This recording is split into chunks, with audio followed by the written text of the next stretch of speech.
All right, what's up, everyone? This is the Osmo.com NHL Hit the Ice show. We've got a Big Ten game slate to talk about. I'm joined by Nolan Kelly. How you doing, Nolan, today? Just it's a busy time of it's a busy week of the Game year, just slate. diving into all these brackets, trying to learn everything there is to know about college basketball in Yeah, 3 days. for sure. Pretty exciting time in sports. MLB Yep. starting up as Oh well. God. And if MLB doesn't start till October, what are you talking about? Well, for me, it starts, I guess, at the end of March this year. So we're getting a really early start. Actually, I think technically it starts tomorrow. There are two games that are considered regular season. What? uh, Overseas. I can't even remember where they're playing them.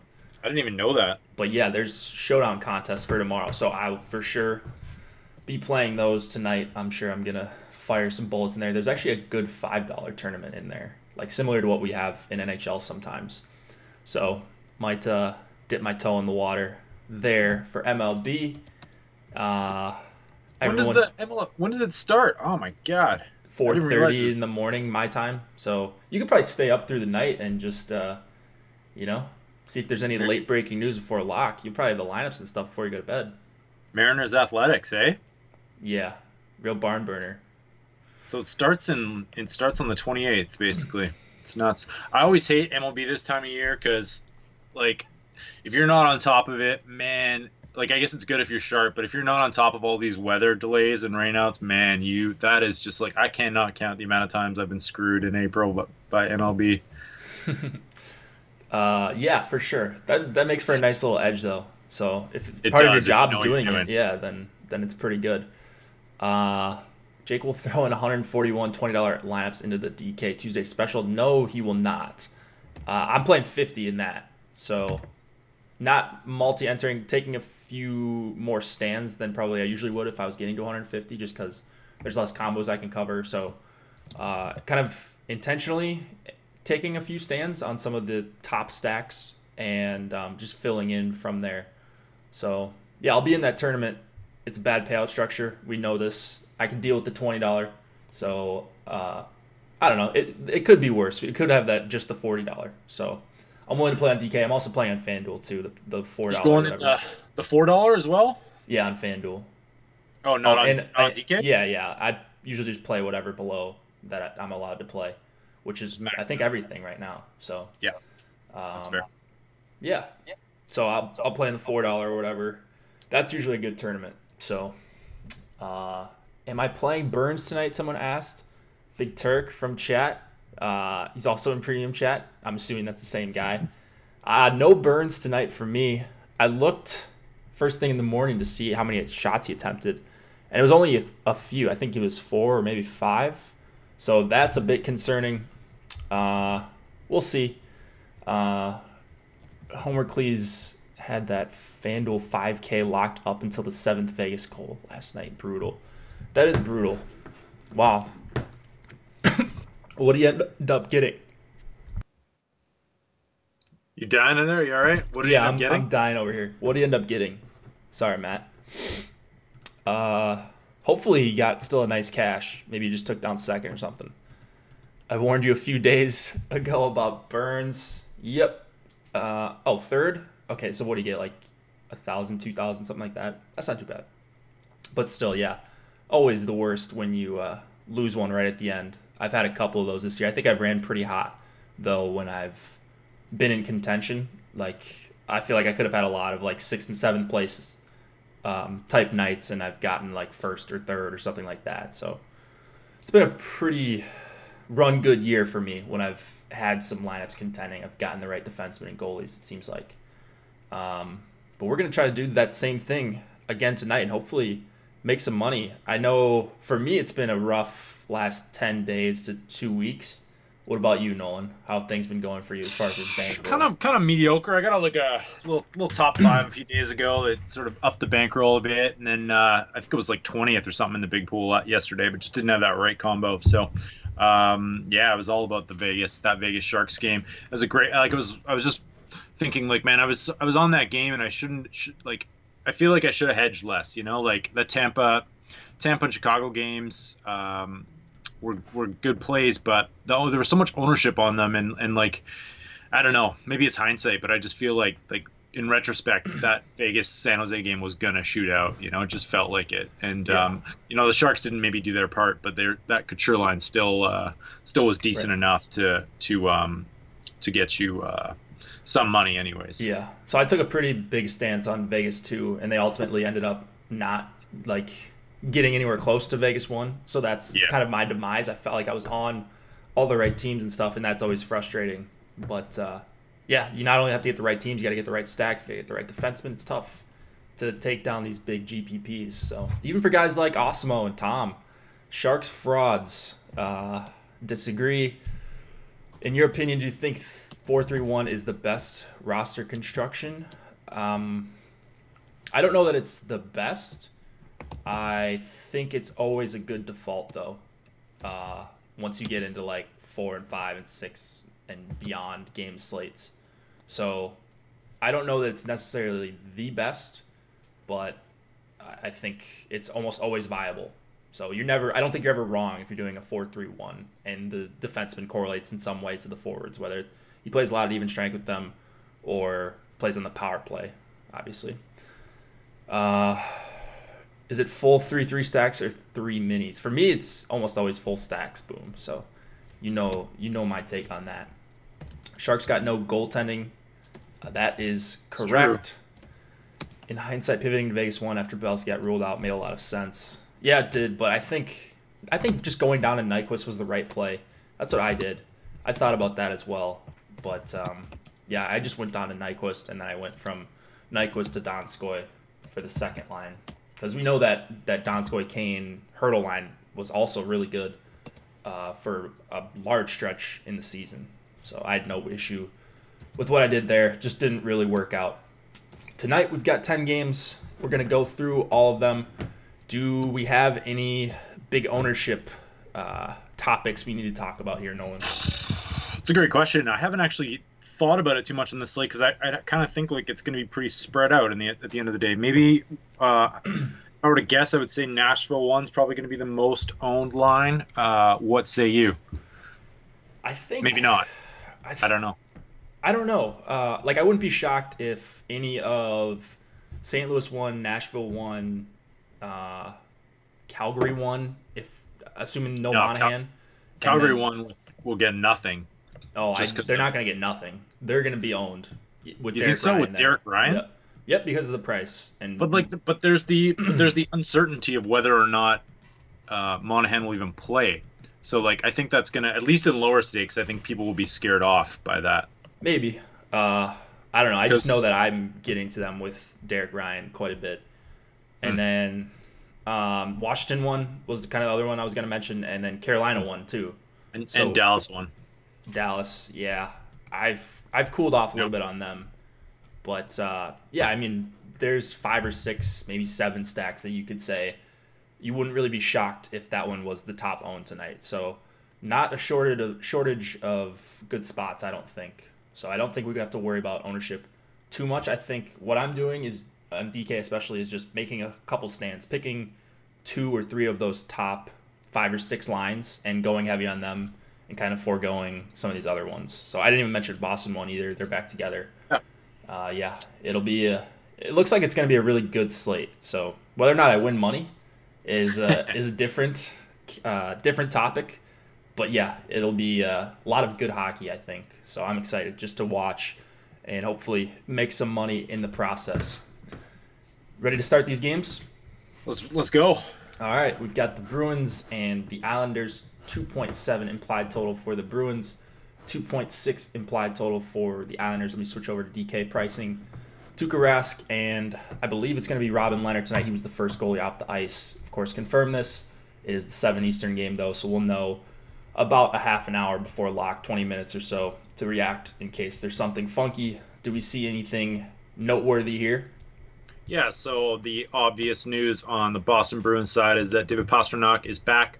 Torrey Krug is still out. He's going to accompany them on this road trip, so we should probably expect to see him in the next 4 games at some point. Yeah, so it's Krejci, DeBrusk, and Coyle still staying together. That line doesn't have very good numbers. And then Heinen moves down to a new-look third line with Corrali and Wagner. So they've broken up their usual fourth line. if that's your thing, like it's my thing. So McAvoy is still in a pretty good spot here. And then on the Islanders side, Kuhnhackl is on the third line with Filppula and Bailey, and then Komarov is out of the lineup. That old fourth line is also back together. Zizekas is back between Martin and Clutterbuck, so they'll start out the game, probably get like 25 minutes or something ridiculous, and score 1 goal. Yeah. You're talking about Boston 4 there? Or are you talking about Islanders 4? Oh, okay. Yeah, both these teams ride their fourth line, quote unquote fourth line is pretty good. So maybe they start against each other and they just hammer them the whole game. Are you on anything here? I was hoping that the Pasternak news would he's still listed as on the DL on DraftKings, so I think a lower dollar contest that will lower the ownership a bit. When people tend to not use Cruncher, I think, and not max out or not be as sharp on these lower dollar 20 max contests. So I'll probably have a couple sites, just knowing that we've seen the Islanders give up a lot of chances recently. They haven't been the same defensive team, so the perception of a road game against a tough defensive opponent with a player on the DL just gives me an interest as a leverage play, and you're not going to need much to get around them or to get overweight. Yeah, I have no problem with Boston 1, and I agree. You're probably not going to need too much to get overweight. I only got to, I think, 1 share on my 50. So, I mean, just like we said, I think last week it was, I was really worried about talking through the slate, and I got done with it, and I was like, how do I not have any Boston 1 exposure? So I made one Boston lineup, and they ended up, that was the Columbus-Boston game where the game went nuts. Yeah. So I may do something like that again tonight, depending on how much I happened with Boston lately too, where it's like you're like 5 minutes before the lock, and you're like, wait a minute, I got no Boston here. That's a little bit scary. Right? And you want to. Yeah, there's a handful of lines like that, and it's only when they're low owned and kind of priced out of range for some people. And I think that might be the case tonight, especially on DK. You look at these super high prices, and the Islanders have just been bleeding chances lately. They've just been playing a really up tempo style of hockey, leaky. Defensively, giving up, I think, the second most high danger chances over their last 10. And then they're also generating a bunch of high danger chances. I think they're top 3 in that category offensively. And for me, shockingly, I'm actually targeting against the Bruins here, and it's more of a price play, but I also do like how this Barzal, Lee, Eberle line looks. Full power play correlation, not that that's a huge thing against Boston. They don't really take a ton of penalties or anything. But I just think they're going to avoid Boston 1, which is huge, and they've just looked really good in their short sample. I mean, you'd expect them to be really good together, Barzal and Lee. I think that's a really nice combo. So that's kind of where my exposure in this game is going. And then, like I said, I might make a Boston 1 lineup and put it at a little bit higher stakes just because I think they're going to go somewhat overlooked. But for an MME play, I don't really love getting a ton of them because I'm finding I need all that salary, and there's some other stacks that are lower priced than them that have a really similar projection for me. Yeah, that makes a lot of sense. There are some nice third line stacks tonight though I like that will kind of separate you from the field, and some nice bargains that we'll probably get into that I don't mind pairing with them. But yeah, all you need is a couple lineups if you're entering 30, 40 or whatever, just to kind of hedge your bets a bit. And I don't think there's much of a problem with that. You're not really sacrificing that much just because they're so expensive, right? So it's not like some great bargain. Right. Yeah, that's the thing. If we didn't have a couple of these other Carolina ones, you could put in Detroit 1, Rangers 1. There's a bunch of kind of stacks in the upper mid tier, the 15K to 18K range, and Boston 1's just so expensive with Pasternak back that it makes it tough for me to get there using an optimizer, even if I try to bump up their projections based on what the Islanders have done over their last 10 or 15 games or so. Yeah, for sure. D grade from Osimo, and then you dip down to some of these other A graded lines, or sorry, D value from Osimo. There are a bunch of double A grade lines, so yeah, I agree. Anything else in this game you're looking at? You're looking at Polak? Yeah, no, I'm looking at, I think Taze is probably my favorite punt defenseman, still getting the power play 1 time, getting a respectable amount of minutes for that price point. I think I don't have a problem with him. 16 to 18 minutes for a PP1 defenseman at $3,000. And then I'm going to have some McAvoy as well tonight, 4,300. Krug's still out. He's going to get 27 minutes, power play 1 time. People will be scared off because of the matchup, and the price hasn't gone up. So, sign me up for a few shares of McAvoy. There are a couple other defensemen I like a little more. But I like McAvoy too. Yeah, I absolutely love McAvoy. So that's also why I'm a little worried about not having Boston 1 in my crunches, just because if McAvoy has a big game, it's probably not scoring goals. It's probably a lot of assists, and a lot of the time he's going to be on the ice with Bergeron and Marchand. I'm assuming he's on the power play with them too, so he correlates really well to Boston 1. But yeah, I'll play him as a one-off. I just think the floor is there. 25-plus minutes is almost a lock here, and power play one time against a team that hasn't had a great kill all season, and now they're giving up chances at even strength. Yep. Anything else here? You know my boy Tays? I have another punt, assuming he plays. That's Minsal. So I'm not getting there. I understand it, though. Whoa. Yeah. Maybe we were talking about him a little bit earlier. It's in this game, so we'll get to this game. Detroit and the New York Rangers, 2.6 implied total for the Red Wings, 3 for the Rangers. Jimmy Howard and Henrik Lundqvist in net. What do we see here?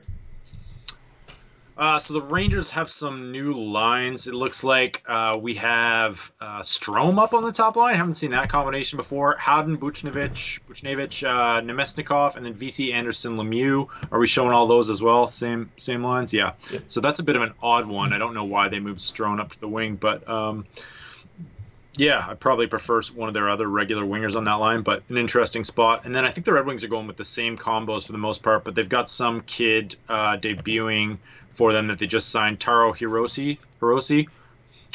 He just signed out of college, so going to play with Franz Nielsen and Thomas Vanek, and I think everything else is the same.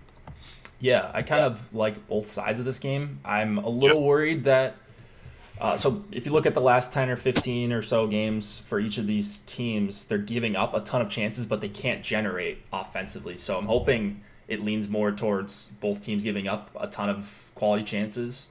If I had to choose one side here, or one line here, it would be probably Detroit 1. But I am getting to some Rangers 1. I love that Kreider's back with Zibanejad, and I don't think Strome's all that bad, especially for 3,300. This second... Yeah, go ahead. Sorry, go ahead. This second line for me, the second line for me is also coming up just as a value, and you can kind of see why a value for Nemesnikov, Howden, and Pavel Buchnevich. So yeah. I think that's also an okay filler. I would just be careful if you're, like Alex probably has to limit them. I'm limiting them just because they're coming up as such a good value, and I don't know that there's that much offensive upside here. Even though it is a good matchup, probably they're going to see the Athanasiou line. They're probably going to see Vanek and Nielsen together. So you can see them doing some damage. You're just going to need huge upside regardless of what price your stack is here. So that's why I'm trying to stick in more to the mid-tier and not going as low with some of these low-tier stacks. Yeah, I agree. That Rangers 2 line is probably one of my favorite, like kind of 10K lines, cheaper lines tonight for sure. Are you a little bit worried about Detroit 1's just kind of abysmal numbers together? The Helm, Larkin, Mantha? Yeah. Like Helm just drags them down so much. They're basically like fourth worst on the slate in 140 minutes. They're near the bottom in high danger chances for and scoring chances for. Yeah, I don't know if that's like from way back earlier on in the season or what. Yeah, I don't know. I mean, Larkin with Mantha, like those two have been really solid together. A lot of that's been with Bertuzzi. So I don't know. Maybe Bertuzzi moves up at some point. Maybe not. We've seen Larkin carry like Justin Abdelkader at times this season. So I think Larkin and Mantha are going to be just fine. I don't think the matchup against Zibanejad is all that bad without Zuccarello. They've just been bleeding high danger chances and scoring chances. So I don't know. Larkin's the best player on this team, arguably the best player in this game, and then Mantha's not too far behind that. So I'll play Darren Helm, I guess, for 2,900. It's not pretty, but when you're skating next to these two guys, I think there's a chance to do damage, especially against this Rangers team. Yeah, fair. How do you factor in the fact that the Rangers and Detroit both suck in your projections? That's from our friend Seth. Yeah, I don't know. You just let the numbers do what they do, and if the price is good enough, then I'm willing to play them. You know I have no problem playing bad teams, Seth. Ottawa. I play a lot of Detroit, Arizona, although they've looked a lot better. So, yeah, I'll play whoever at the right price, I suppose. Anything else here? Oh, wait, I got to talk about one defenseman, but you got anything else on the forwards? No, you're good. So John Gilmore is a guy. He's not even on the screen yet. Daily Faceoff does not have him listed yet, but he is someone that will attempt a bunch of shots. If you look at his numbers from last year, the shot attempts were good, and he was playing good minutes when he was called up. So he just got called up, I think, yesterday or early this morning, and I would assume he's going to play towards the end of the season. So hopefully it's this game. He's dead min salary. No one's going to play him, and there's a good chance that he goes right onto the power play he did last year. And especially if Pionk or Shattenkirk or D'Angelo, who have all been scratched recently, if one of those guys comes out and Gilmore goes in, then there is a pretty good chance that he does end up on the power play as well. Love that call. So he's a solid offensive defenseman too in the AHL, averaging not quite a point a game, but respectable numbers for sure. So the bare min, if he draws into the lineup, he's gonna have no ownership. That's a great sleeper.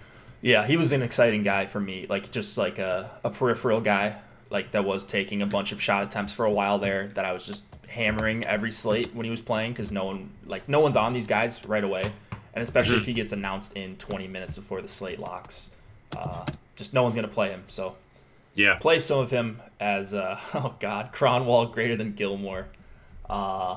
Disagree. You can play Cronwall. I'll play Gilmore. Even if Gilmore doesn't play, you might still score the same as Cronwall. Anything else here? No, I'm good. You going to get any goalies at all? On FanDuel, Lundqvist is 8K, similar to what he is on DraftKings, so I'm sure I'm going to have some of that. Yeah, he's pricey. Trying to correlate. Yeah. All right. Montreal and Philadelphia. We've got a 2.9 implied total for the Canadiens, 3.1 for the Flyers. Carey Price expected to go against Carter Hart, who is coming off just a really, really good performance in a game that the Flyers probably should have lost. They beat the Penguins. They scored with 20 seconds left and won an OT with 3 seconds left on a Couturier goal. So that was a super, super exciting game. But anyways, what are we looking for here as far as changes go? Yeah, it doesn't look like many changes on either side. The only thing I noticed is that the Flyers were back to shuffling a lot last game as well. So a lot of their lines were in that sort of 10 to 12% range, which scares me off them a little bit. I kind of wanted to figure out what you thought the matchups would be tonight, and then maybe head to one of these lines. The Patrick line is really cheap, and Montreal's had their problems defensively. So what are your thoughts on? I like kind of both sides of this game, and just sort of maybe stacking a Montreal 2 with Price and a Philly 2 with Hart, and then or the top lines as well. If you're seeing a matchup advantage there. I don't really see a matchup advantage, so that's what I'm struggling here with. Couturier probably going to go up against Danault, Tatar, and Gallagher, and I don't know that that's a huge edge on either side. When it's not an edge, I usually just give the advantage to the home team, but I'm really not getting to either of these guys. As far as DraftKings, I think they're priced better on FanDuel, so maybe as fillers over there, but Couturier at 7,100 here, going up hopefully against the Danault line. Hopefully I'm right on that. If he's doing that, I don't think he's worth 7,100. Same thing with Voracek at 6,600. I don't know that it's a great power play spot either for Philly. And Lindbaum's been playing a bunch better, but just the price for the line I'm struggling with on Philly 1. And then kind of same thing on the other side for Montreal, the top line. Just I don't want to go up against Couturier. I'll pass on that on a 10-game slate, and I think I'm going to come out on top for the most part if we play this slate over and over and over again. The second lines are decent values. I have values that I like better, so they're just not quite making the cut on DK for me. Yeah, I think that makes a lot of sense. I'm going to have a couple shares of Montreal too, just because their numbers in fairly limited time. They only have 15 minutes together, but the numbers before Lehkonen was on that line were great, and with Lehkonen on it, they're still leading the slate in scoring chances for and high danger chances for. Small sample size, but if they weren't, they were good before then. So, and they're cheap, and no one's going to own them. And Carter Hart's been up and down, so I have no problem going to Montreal too in a couple lineups. That's actually what I have. I was just going to add that. I thought I didn't get to them at all, but I got 2 lineups out of 50. So It's all right. I mean, it's more a product of trying to jam in another Carolina 1 or Nashville 1 or something like that. So I'm okay with them as a filler. Either side of that, I think that's got a chance to be a pretty high event matchup if those two are on the ice a lot against each other. The Philly shuffling their lines a little bit is worrisome as far as correlation goes because it's not like they're free or anything. Yeah. So I'd be more likely, and I am more likely to play Montreal 2 here if I had to choose just one of them. Yeah, I agree. Though, like, the Philly 2 and JVR really rate out well for Osmo right now, so I might just kind of stuff a couple of those in just to be safe. All right, Strome, who's been... okay, Raj posted an article, or a little blurb from an article. It looks like Strome on the top line is somewhat confirmed by a beat or someone who wrote an article, someone that covers the Rangers, so... Yeah. I was looking to see if we had anything confirmed on that, but it looks like we do. What about Shea Weber here? 6,100, too expensive for you? Yeah, I wasn't getting too much. I think I'll just pay up for Giordano or Yossi or Carlson, just like those guys a little bit more tonight. Yep, the first two you said, Yossi and Gio, are kind of where I'm planting my flags tonight. So, unfortunately, not getting to Weber, even though I like getting on guys that are all of a sudden shooting a bunch. So he might look overpriced as far as his projection goes if you look at the season, but lately I think he'd be more in the B or A value. There's just guys that honestly have been better than him the whole season, like Giordano and Yossi. So I side with those guys. No issue if you go to Shea Weber, especially if you're stacking one of these Montreal lines. Next game, we've got the Penguins and the Hurricanes. 3 implied total for the Pittsburgh Penguins, 3.5 for the Hurricanes. Matt Murray and possibly Mrazek, possibly McElhinney. I haven't heard anything on goalies just yet from Carolina's side. Do we see anything different here? So on the Pittsburgh side, Chris Letang's a game time decision. I just wrote him up in lineup changes and leverage plays. You because that's a 4:00 start. 7 Eastern. Sorry, yes. Yeah. 7 Eastern, 4 Pacific. That's an interesting play to me. His price is up. You know, I don't really like think of him as a great value at that price and in this matchup, but he's gonna be like 2% owned. So I'm probably just gonna have to grab a couple shares and just kind of cross my fingers at that ownership. Because like you know, you look at like I wrote up this article a while back about Yossi versus Subban at 2% ownership versus Yossi at 18%, and then we have a similar situation here where you know, some of these higher priced defensemen like Carlson's going to be like 18% owned tonight, and if Letang is 2% owned, like there's just no scenario where Carlson is 9 times more likely to outscore Chris Letang. So from a just purely game theory standpoint, I think it's a smart move. But that being said, I don't think it's a great matchup, and it's a really high price. So I know you're less inclined to make these plays than I am, right? No, I don't know. I mean, it logically it makes sense that he's not. Let's say Carlson's 18%, Letang's 2. Carlson's not 9 times more likely to outscore Letang here, so that makes sense. And you know, just from like a positive expected value standpoint, that's probably the better play if you just have one lineup or whatever, and you kind of got a chalky lineup. Like that definitely makes sense. And go read Nolan's article if you want to read more about this. So I'll try to find a link to that in chat while Nolan's talking. But no, it does make sense. I don't think it's a great spot. I agree. So as long as we're acknowledging it's not a great spot, like guys get there in not great spots all the time. It's hockey. So it just takes a couple bounces, and all of a sudden it's a 3-point game for Letang. He's still got Crosby. He's got Gensel. He's got some talented players on his team where it's not out of the equation. So I think that is a good thing to talk about. When we have for sure. And then I think the rest of it, I kind of glossed over Pittsburgh here. Actually, I think I forgot to look them over, but looks like everything's. Oh, so we got. I didn't even include this. My bad. So Malkin's still out. Looks like. Malkin is still out. He's week to week. I think. He's week to week. Okay. So yes, I totally missed this game. It looks like we've got Jared McCann with Crosby and Gwenzel, Rust with Bluger and Kessel, Bukestad, Simone, and Hornqvist. So those are the same lines they went with last game, right? Pretty much. Oh, no, because Rust is back as well. Yeah, Rust was with Bluger and Kessel, I believe. Yes. Yeah, it wasn't Cullen that moved up. I think this was the same guys that we had last game outside of Letang. So, Right. Yeah, what do you like here? Well, I'll defer to you. This is Okay. your team here. What do you got? Carolina won. All the Carolina won. Yeah, Carolina won, and it's I've been going back and forth on this one pretty much all day. Like sometimes I just assume on line matching what it's going to look like.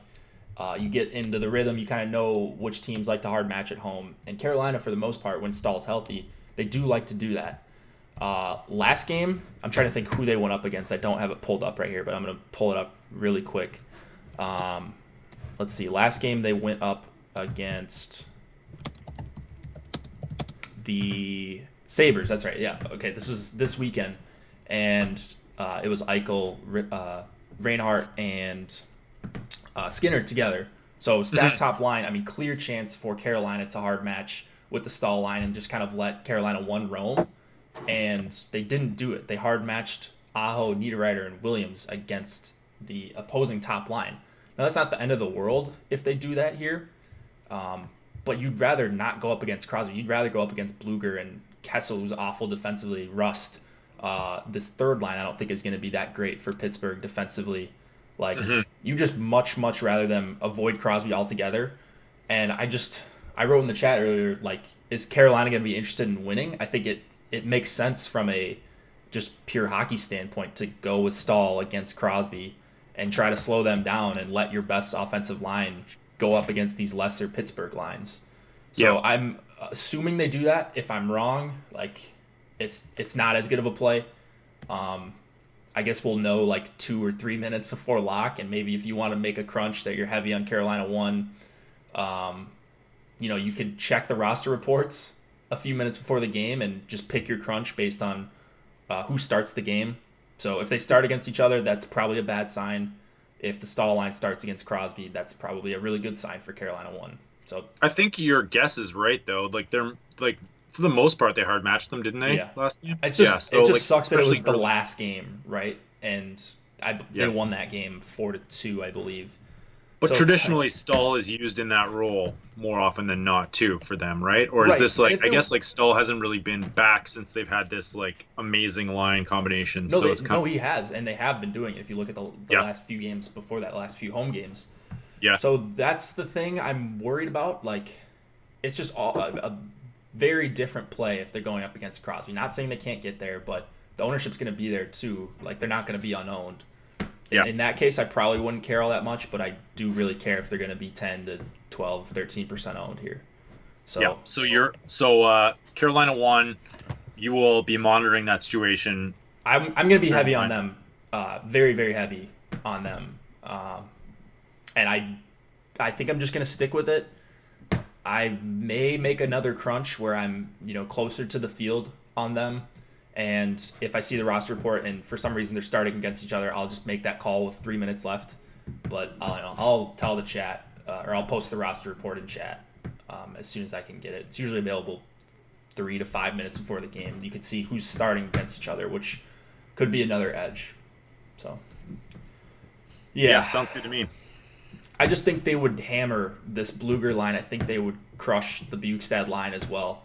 So that's what I'm hoping happens. And we will see if it works out. Yeah, Homer Clee's getting a ton of them so far. That makes me feel pretty good as well. Hopefully we'll just take up all the ownership in those the 150 maxes on FanDuel. Anything else here? You're looking at the Stahl line? Are you looking on the other side at Crosby or this Pitt 3 line? Yeah, I might just get like one or two shares of the Pittsburgh 1 line. I don't know. Just because Crosby's probably going to get an uptick in minutes. And they can kind of go off. They're going to go under the radar. He's probably going to get, he got 24 minutes last game against Philly, although that was OT, wasn't it? So 23 minutes, pretty good. That line's been pretty good. I'll stack them up with Letang if I do that. And then just kind of try and get slightly overweight on the field, basically. Yeah, that makes sense. I'm not playing Crosby. It would be an ownership thing for me. I don't think it's a good spot, especially if they do what I think is the right thing and match with Stahl. So I'll just allocate those extra 1 or 2 shares that you could use and go elsewhere, go heavier on another stack, make another Carolina 1 stack in my case. So that's really all I have here. I don't really love Hamilton or Falk for 56 and 5,300. Carolina 3. Oh, yeah, you wanted to talk about them a little bit? Oh no, just I think they're a nice cheap filler stack. Let me just pull up their numbers here. Carolina 1.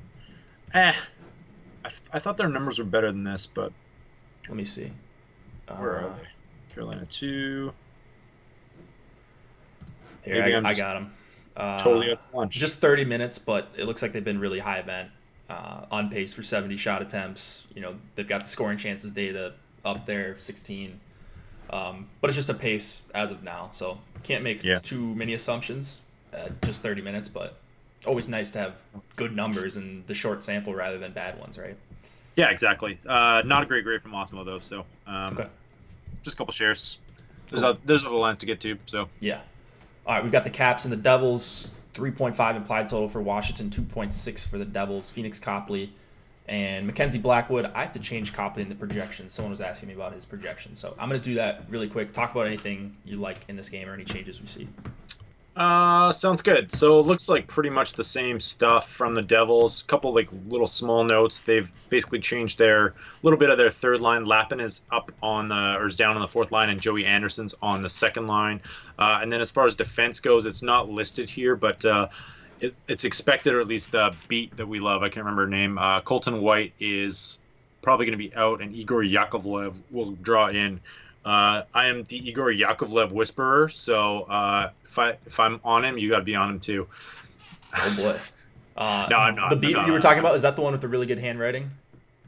Yes, that's right. Yes, she's the best. I can't remember her name. I feel bad. Not that she would ever hear about me talking about her, but yeah, she is the best. She's got the best information. She's always giving us updates on the line combos and stuff, so it's too bad we don't get all of that. Like, we don't get that at every team. Yeah, no kidding. When Columbus, take note. When Yakovlev plays, he generally gets about 20 minutes a game, 18 to 20 minutes a game. Point a game in the AHL, 6 points in 22 games, bare min. Maybe he'll block a few shots tonight. I don't hate it as a bare min play. Okay, I'm okay with it. I'd rather just go with Gilmore, assuming he plays. If not, that's a different story. I agree. This game, well, first of all, my no-sin projection was way off.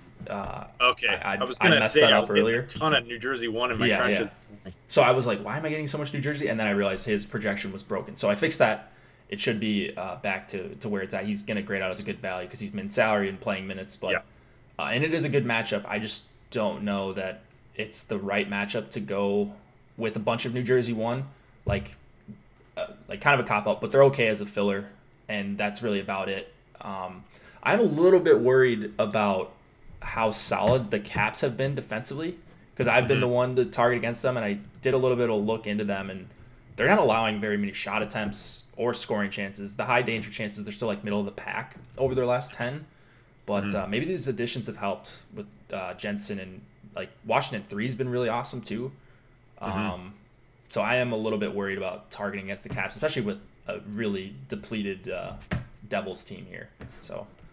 Yeah, you're starting to see them trend towards the middle of the pack. Like in their last 10 games, they're like down. They were like top number 1 for a while, or number 2 behind the Blackhawks or something. Blackhawks, Ducks, Caps, and now they're sort of starting to trend back down a little bit, which you'd expect from that team. Like they have some bad defensive lines, but I don't know. I don't think they're that bad defensively, right?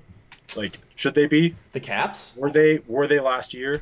They weren't very great at 5-on-5 last year. That was why they went into the playoffs, and then all of a sudden they were just incredible at everything. So it wasn't like they were just getting lucky either. Like, they were just outplaying teams like, I think, Tampa they played. And it's just like super surprising, but they did have the advanced numbers to suggest that they were actually outplaying them. So I don't know if they're just gearing up for playoff form. Maybe their veterans are trying a little bit harder.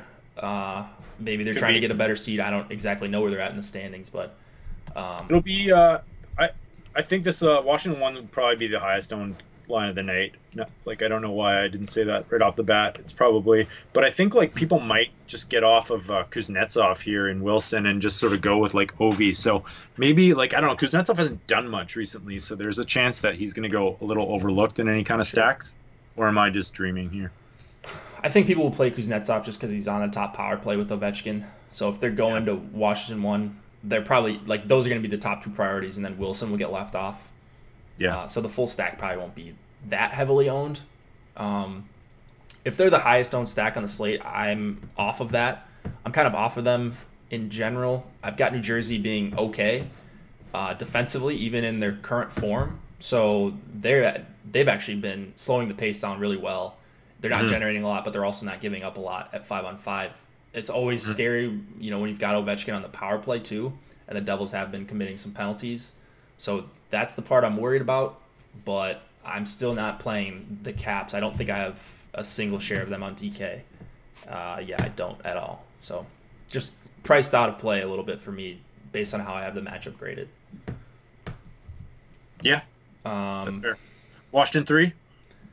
Washington 3? No, I didn't need to get to them tonight.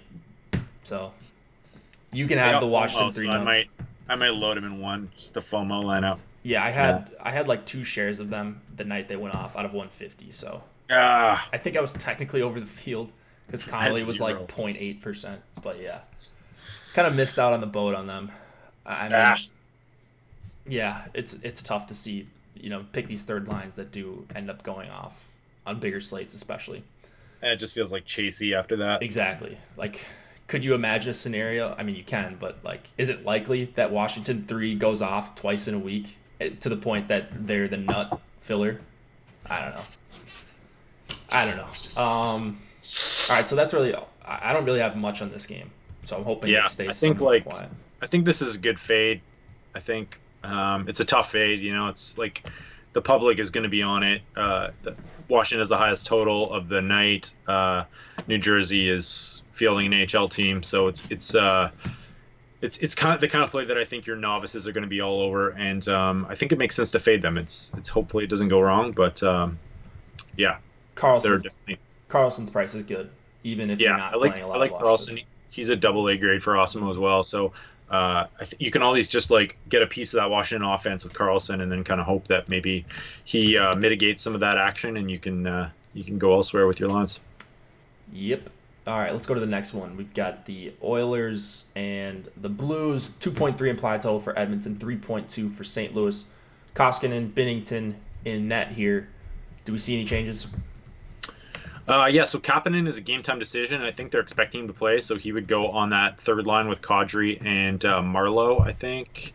And then I think that everything's pretty much the same for the Predators. Just noticed last game that Subban was getting a fair amount of the power play time over Yossi. I kind of like him as a low-priced option tonight. His ice time is up a little bit. I don't know about his shot generation, but he's just like really low-priced. So, yeah, they have him listed on the top unit. So I don't know. I'm all over Nashville 1 tonight. Freddie, Vezina, future Vezina winner Anderson is in net. So, yeah, I don't know if there's like regression coming here or if he's just terrible and he's lost his confidence.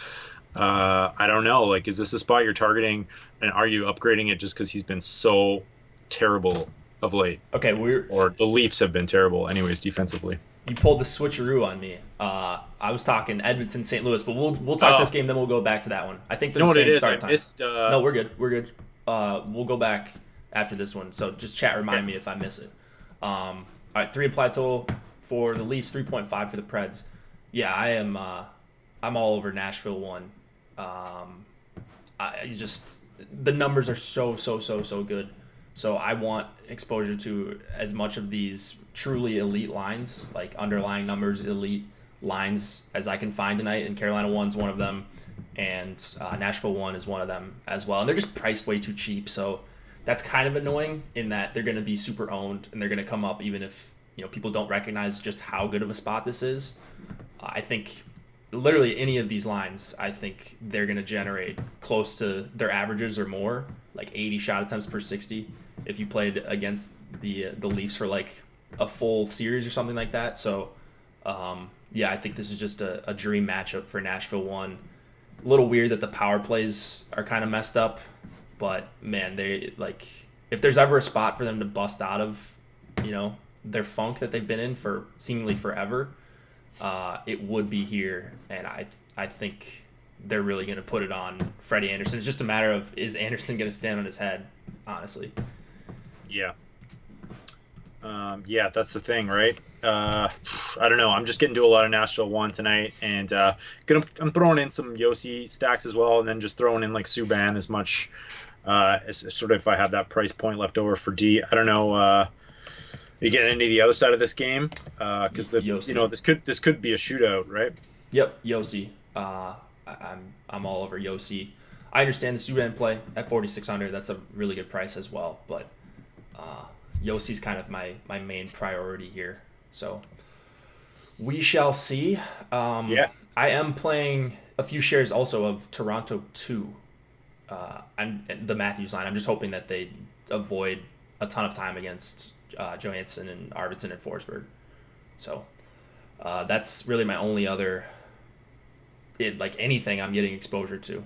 So if Jake says Yossi, you go PK. Yeah, I don't think I've been right on Yossi all that much this season. So yeah, maybe that's a good strategy.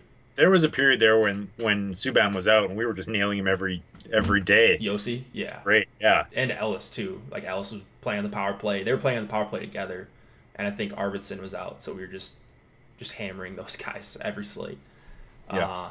So I'm going back to Yossi tonight. And then yeah, that's really about it.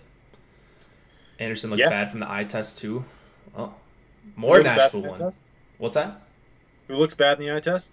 Homer says Anderson looks bad from the eye test too. I mean, he looked bad in that Chicago game. A couple of those goals weren't his fault, but the ones that were pretty bad. So I mean, like he just hasn't.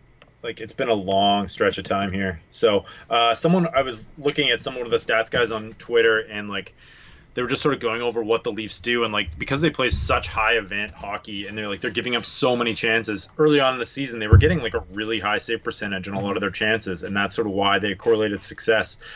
So playing that run and gun brand hockey works when your goaltender is standing on his head, and we're not that far removed from like Anderson winning 5-6 in a row with a 945 save percentage. So I don't know how quickly a goaltender can rebound. Like his recent 3 terrible games were right on the heels of a 7-game stretch where he had a 945 save percentage. So maybe it's just like maybe it's bad luck, maybe it is bad eye test, and he's just but it could also just be like one.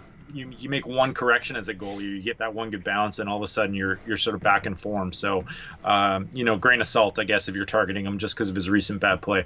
Yep, I like it. All right, let's go back to this Edmonton-St. Louis game. Kind of intro the goalies. Do we see anything different here?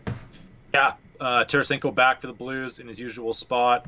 So what does that mean for the rest of the lines? We got Maroon, Bozak, Thomas still together, and then Schwartz, Sunkvist, Perron, and then Steen goes down to the 4th line. Lucic is back on the 4th line where he belongs for the Oilers. Draisaitl, McDavid, Cassian, and the surprisingly decent Oilers 2 line that has some pretty good numbers still sticks together. And then this guy Joseph Gambarandelino, I don't actually know his name. He makes his I think he's played 6 games already for the Oilers this year, so not a debut or anything. He has 0 points, which goes along the lines with the rest of the Edmonton Oilers bottom 6 forwards, so he'll fit right in. Yeah, I'm not playing McDavid tonight. I don't think even on FanDuel. So I'm not playing him on DraftKings. That's certain. I think it's a pretty terrible matchup for him. O'Reilly's probably going to be glued to them. Tarasenko and Shen. Like, you look at those numbers, that's another line that's just been absurdly good. So I don't have them quite as heavily exposed as like Nashville 1 and Carolina 1, just because of a price thing. They're all really similar. So I'm just kind of taking whoever's the best price. And ownership's probably going to reflect that too. I think they'll be lesser owned than those two. So if you like them and you can find some low-priced defensemen and other stacks that fit, then by all means go for it, because it's really close for me. I don't think like McDavid's McDavid. You could see a scenario in which it just takes a little bit of open space, but the O'Reilly line has just been really suffocating, and they spend a lot of time in the offensive end too. So I have a tough time getting to McDavid here with Draisaitl and Cassian, and I do like this third St. Louis line a little bit as well. Sundqvist, Perron, and Schwartz. I just think I like the way Sundqvist has played, and then Schwartz is a guy that always comes up as really good value, and Perron back just a little bit more offensive upside against this awful Oilers depth. I agree. There's actually, like, I know you said you want to go to kind of go like middle price, but there's some nice cheap second and third lines tonight. Mm-hmm. We've gone over a couple of them. Rangers 2, Philly 2, Carolina 3, St. Louis 3 is one of them. We'll see a couple more coming up, I think. So I think you can kind of go that route. There's some, and that's definitely one of the ways, or one of the lines I like as well. Yeah, I mean, I just found that my lineups are a little bit better looking if I go mid-tier and then like a lower mid-tier stack and kind of pay up for a couple defensemen, because there are a group of 4 or 5 of them that I have projected really, really well. I think by and large that's the better play as well, because you're always needing that like GPP winning upside, right? So, and there's also Gilmore. So like if I'm punting, like I'm just punting in order to get to another top defenseman. So rather than like just paying up another $1,000 for a top stack, or like a tiny upgrade for a stack. Yeah, absolutely. All right. Yeah, St. Louis won. Let's fire them up. Yeah, I'm worried I'm going to be too far under the field on them on DK, but I am playing like near the cap on FanDuel, so it'll probably even out. They probably won't decide my night. Pairs well with Binnington, who grades out really well for Osmo too. Yeah, I like Binnington as well. I don't really have a good feel for goalies in this slate, but Binnington. I never do. Getting the AA grade. Don't hurt yourself trying to think too much about goalie, I think. No, especially tonight. There's like nothing. All right, let's do this one. I think we've got 2 or 3 more, so we'll go quick. Okay, yeah, let's fire them. Rapid fire. Avs and Wild, 2.6 implied total for the Avs, 2.8 for the Wild. Grubauer, Dubnyk in net. What do we like here? Let me just pull up the stat here. Sorry, the Colorado Avalanche. No Avs line above 12% last game. McKinnon and Rantanen had an 8% 5-on-5 share. I forgot to look into like whether or not that was penalties or whatever. Or just like somebody got injured or something. I'm assuming not. I think it's just they're shuffling their lines a little bit these days. So that just puts me off Colorado entirely. I'm not going to have any shares of them tonight. Which is fine. I don't know how much they'll be owned, and then Minnesota 1, we still have these same. So I like both Minnesota 1 and Minnesota 2. Minnesota 1 more high priced, but they have really good numbers together, and then Minnesota 2 is just really cheap, and they got Kevin Fiala on it, who's also on the power play 1. So I like both those. Yeah, I think the price on I agree on both the Wild lines are really good. Colorado takes a bunch of penalties. They still lead the league by a decent margin in time shorthanded. I haven't looked at the refs here, but I almost always do for games where they're playing. Let's take a look right now. I'll look it on while you're talking. Stahl, Parise, and Zucker, they also passed the eye test, if that matters. I always say, I don't have the best eye for talent, but I can tell when kind of a line's dominating, and they did in that Islanders game, or at least it seemed that way. So they're going to be super high event, and I just have no clue what the Colorado lines are going to look like from shift to shift. That was a really weird box score or game report if you looked at it on Natural Stat Trick. And then the Cunnin, Greenway, and Fiala line, I think, is pretty well constructed, and you get power play time from both Cunnin and Fiala. So I'm in on that. That's kind of one of my favorite super, super cheap lines that I'm getting to a couple times. So that's really all I've got here. I don't know what to do with the Avs. So in that case, maybe play some Tyson Barrie, but his price is up, and I don't know if it's that great of a spot on the power play anyways here for the Avs. Yeah. Do they have the will to refs? So they're kind of like middle of the pack. The best spots tonight, Toronto and Nashville have the nice. 5th and 23rd highest refs. Edmonton, St. Louis have the 11th and 1st, and Gilles Hebert, who's taken over from Furman, is the number 1 power plays per game, 3.4. So maybe that's a spot to target the St. Louis power play. Okay. And I think that's pretty much it for like outliers. Cool. All right. Yeah. On both of those, not on the Avs. You getting any Avs? Nah, not on DK especially. On FanDuel, I would just go with Brassard, McKinnon, and some sort of combination of Rantanen. So play McKinnon and then do something weird with just the power play. And like I said, I don't think it's that great of a power play spot, so I don't see the need to play a bunch of Avs here, especially when we don't know what the lines are going to look like. Like, no line played more than 5 minutes together last game. It was kind of crazy. So yeah, that's not good.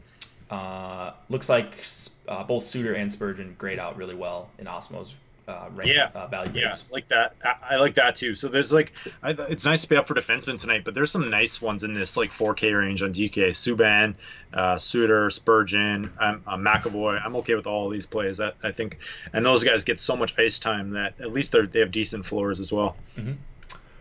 All right, Florida and Dallas, 2.5 implied total for the Panthers, 2.9 for the Stars. Montembeault and Bishop in net. What do we see newsworthy here? Dallas has switched up their lines again, so Matthias Janmark is on the top line, and Rupe Hintz is down on the second line, ruining my like sneaky play of the night. The Ben L'Esperance Dickinson. I don't know who was it. Dickinson. God, I regret even recommending that. They had great numbers though.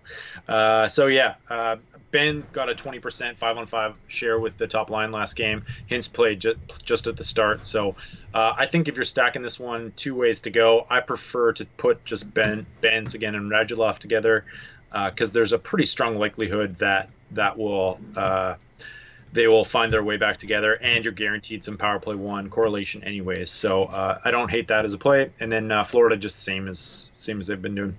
Yeah, I think. For me, like, I first of all, I hate the line change with Hintz. I don't think Janmark is gonna play a bunch up there with Sagan and Radulov, so that makes it tough for me to like take a big stand on Dallas. So yeah, like I'm playing a couple of them in that form on DraftKings, a couple stacks of Sagan, Radulov, and Janmark. Just maybe that they stick together, and that makes them super, super cheap. And I don't think Janmark's bad, but he's just not getting the chance to play there outside of a couple game stretch earlier in February, I think it was. The Faxa line has been pretty bad defensively. Horrible. And, you know, I think it's a short sample for them so far. But, give me some Barkov line on the other side. Barkov, Huberdeau, and Dadonov. They haven't been good defensively either, but it's not like I'm playing the Faxa line. The Faxa line's been getting the shutdown duties, and they've been getting crushed pretty good here these last few games. So 4-1. As far as being over the field, that's going to be my heaviest play here, but they're going to come right around the same exposure as Dallas won for me, if that makes sense. Yeah, I like that. It's going to be a contrarian play tonight for sure, and they've been great of late, so why not? Yeah, Bishop coming back from injury, I don't know. Yeah. There's some narratives here. I want to play Florida 1, but not getting any. Yeah, for me, too, they're not coming up as a great value. They're better than like what Osmo has, so I doubt Alex is going to have a lot of Florida 1 tonight, but I would have them more in like the B or C range. So, yeah, I'm still getting to a little bit of Florida 1 organically without having to kind of force it in. What about defensemen here? Hiskinen, Klingberg, Yandel, Ekblad, any of these guys looking good to you? I got none of them, but Klingberg grades out well for Osmo. Hiskinen actually is my favorite as like a value, 4K value. He's one of those guys I'm getting to, but if I can afford the $300 more, then I'm going up to McAvoy. So it's a great call. 28 minutes last game, 5 shots on goal. So great price, great bargain. And people, that's probably like an ahead of the curve kind of a call. So I like that a lot. Yep. Hopefully. All right, we've got the Blue Jackets and Flames last game of the night. 2.9 implied total for Columbus. 3.5 for Calgary. Sergei Bobrovsky and David Rittich in net. Sean Monahan is a question mark here. Yeah. So he didn't skate this morning. He has an illness. Also, we have question marks on the Jackets side.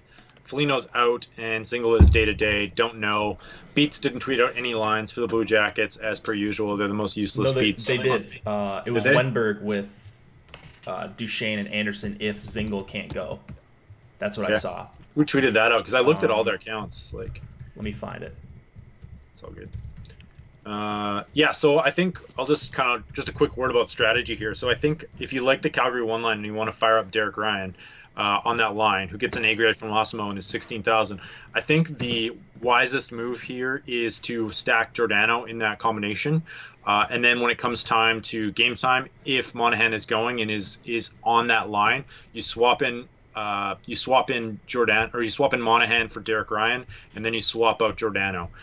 You'll have a unique line combination that no one else is going to have, and then you can just pay for a lower price defenseman in place of Giordano. Is there anyone to swap to though? Does it make sense with the salary? Do you know what Monahan well, is I'm assuming so. Like you're going to go up. Like you have to price down. Like Giordano's 63 and Monahan is 65, right? So you're going to get a defenseman who is in the 32 to 2,800. So if you want to put Savard or maybe even TJ Brody fits.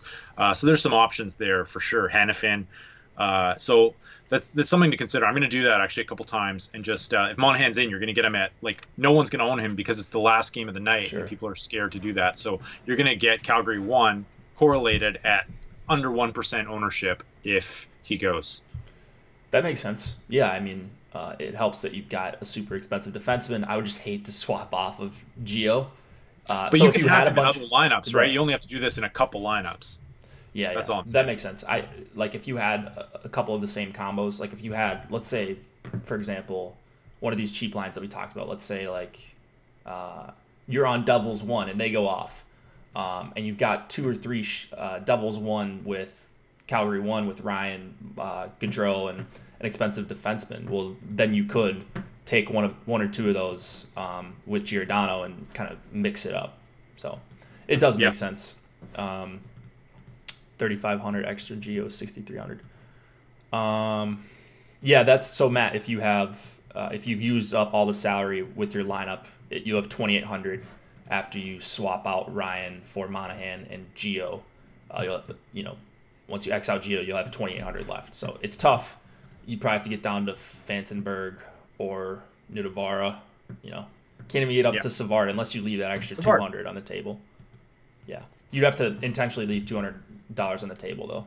No, because so Giordano's 6,300 and Monahan is 65, so you got 200 left over, right? So it costs you an extra 200. No, but you're swapping up from Geo to Monahan. So you're losing 200. No, it's the Derek Ryan price that you need to be worried about. So he's 3,000, so you get an extra. So it goes down to 2,800. Yeah, that's what I'm saying. Yeah, okay, makes sense. Yeah. So at 2,800, you got you're gonna have to take like Nudivara or something. Yeah, it's pretty weak. Sorry, I misunderstood. No, you're good. So I'm playing Calgary 1, some shares with Ryan, Gaudreau, and Lindholm. It sounded like Monahan was out for sure, and then all of a sudden they said, well, he's a game time decision. I don't think he's going to play. So I don't think he's going to play either. Yeah. But so that's why it's probably not even worth talking about. But the worst case scenario, you end up with a Derek Ryan Giordano stack, right? It's not the end of the world. Yeah, for sure. So I'm playing Derek Ryan with Gaudreau and Lindholm, and I actually think it's a really good matchup for them, assuming they are also smart and go with Backlund against Dubois, Panarin, and Atkinson. I know that Backlund line hasn't been quite the same as what we've seen in years past, just like shutdown-wise, but I still think they would be way better suited to go up against Columbus 1, and they are fighting for seeding here, which is really important out in the West. You don't want to play Vegas first round. You'd much rather play whoever gets in between Colorado and Minnesota and Arizona, whoever it is. So this game definitely matters to Calgary. So if Monahan can go, he's for sure going to go, you would think. I don't know. Yeah, now that you say that and you put it in that context, it does make sense that he would go, right? If it's a flu, it's hockey. Sometimes guys just tough it out. So having one share, if he does go. Yeah, but I don't know. I can't imagine wanting to play with the flu or anything like it. It's not just like an injury, like a pain tolerance thing. It's like your Michael entire Jordan body. Sean Monahan could do it, all right? The Michael Jordan hangover game. Yeah, that's a good one. The hangover game. But this Duchesne, Anderson, Zingle line, if Zingle goes, has been super, super high event. So I think you could. There's another kind of sneak play that you can go to, right? Yeah, but I was more talking about for the Gaudreau, Ryan, Lindholm's sake. That line's Nice. super cheap. People will Yep. leave off Ryan, I would think. Some people will. I don't know why you would if he's playing in between them. But if they get that matchup, I think that's a really good one for this line. And they were actually really good in their only game together. So not much of a sample to go on for this new Calgary one, assuming Monahan can't play. But sample good enough. I think it was 13-1 shot attempts for that they had when they were on the ice, which is pretty good. Gio, my second guy, I think, behind Yossi tonight. Very, very close second. So I will say that. And then I don't really have anything else here or for the rest of the slate. Beauty. All right, guys. Let's do it. I think Brett was posting in chat from the Osmo account. Go on the Twitter account, and if you haven't responded to that tweet and retweeted it and tagged 2 friends, do that now so you get a chance at a free month of Osmo.com Premium. Go look at our MLB stuff. If you're in Premium Slack chat, go in the baseball channel and give us any suggestions you'd like for content this season. Josh added the channel earlier, so if you have that channel muted, unmute that so you can contribute or give us suggestions about what you want to see. And we're still going to close out the NHL season strong. My projections are updated. They'll be updated in about 20 or 30 minutes. And then we've got the Spotlight Stacks. Cheat sheets are out. Nolan's line change article for premium members. Nemeth tonight. Always Nemeth tonight. He is the best value on the slate. But yeah, should be a fun one. So I'm just excited to watch some hockey. Anything else to say, Nolan? Good luck, everybody. See you tomorrow.